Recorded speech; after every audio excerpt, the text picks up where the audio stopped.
Welcome to the Canadian Investors Course, Session 12, Options, Commentary. Please review Slide 2, Terms of Use and Disclaimer, which was read to you in full in the introduction. Isn't it funny how it goes with consultants? There's the CalPERS guy with his pencil in hand saying, you know, if you charge a lot more, maybe we'd take you seriously. And they're concentrating on the consultant's fees as opposed to the objectives, performance, and services. Well, in this commentary, we're going to talk about multiple streams of income. When it comes to generating income streams, there's more than one way to skin a cat. You don't have to take great risks to generate decent income. So here are a couple problem scenarios with solutions we'll follow later. You're retired and you need more than just that 1 to 2% of guaranteed income you can get from GICs. And you're thinking that if you're going to use an investment advisor, bonus if it's one that practices rules-based investing, wouldn't it be nice to find a way to reduce or eliminate your fees to make it really worthwhile?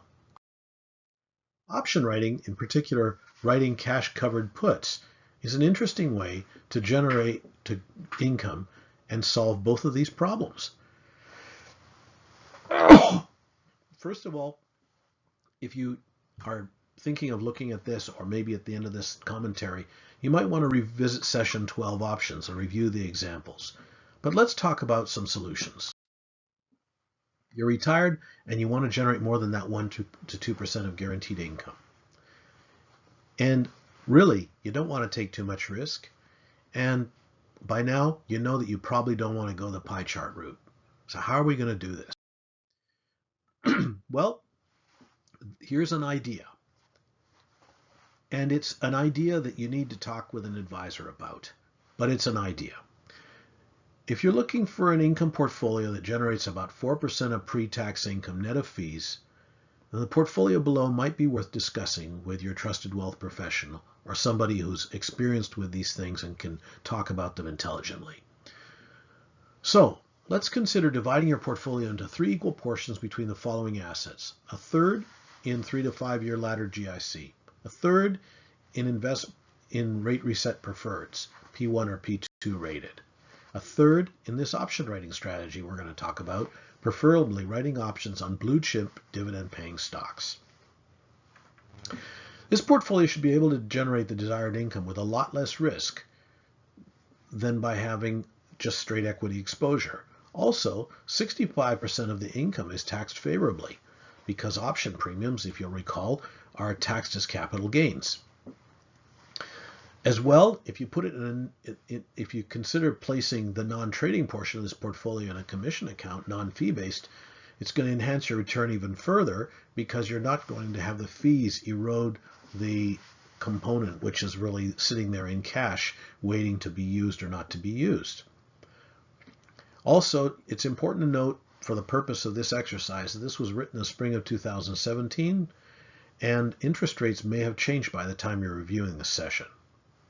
So also, you better revisit sessions 1, 2, and 12 that describe the investments. And if you think you need help, and you will, please contact or locate a trusted wealth professional, TWP, to discuss.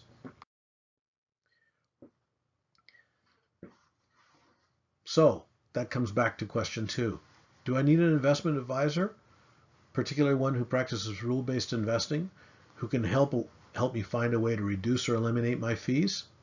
Well, when practicing rules-based investing, including option strategies, make sure your investment account and your advisor are equipped to write options and are active in this area so that they can talk to you about them and give you the best strategies.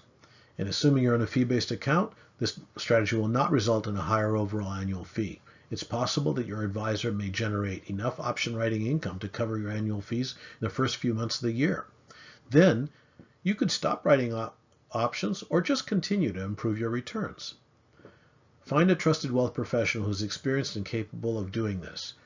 To connect with a trusted wealth professional, use the locator on www.trustedwealthprofessionals.com.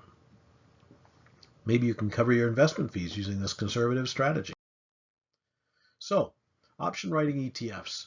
That's another way you can go about it. These are exchange traded funds. Your advisor does not have to be options licensed to purchase them. You can buy option writing ETFs. In other words, these are ETFs that do something similar to what we've described before. They're good for small accounts. Generally, for larger accounts, you might want to go with the separate option strategies. These ETFs are either covered call ETFs or cash covered put writing ETFs, sometimes both. These ETFs can be listed on US and Canadian stock exchanges. They're ETFs that are constantly practicing the option writing strategy all year. They tend to generate returns of about 6 to 7%. Don't forget there's an MER associated with them, and you need to be sensitive to the timing because they're going to operate the option strategy all the time in most cases, which means that if they get caught offside, there can be erosion of capital. So again, let's look at this in more detail. Are buying ETFs the best way to go? For smaller accounts, probably the only option. For larger accounts, probably better to go with the individual option writing strategy. If you're writing put call options to create year-round income, then a larger account, you'd write individual options on securities. ETFs don't have the advantage of an individual account because they worry about liquidity on their option positions. And ETFs with larger volumes can get restricted. Please review Session 12 on option writing and to understand the terminology. It's a conservative strategy. It's not practiced as often today as it was in the past, and fewer investment advisors know how to use options effectively. That's the end of the commentary for options.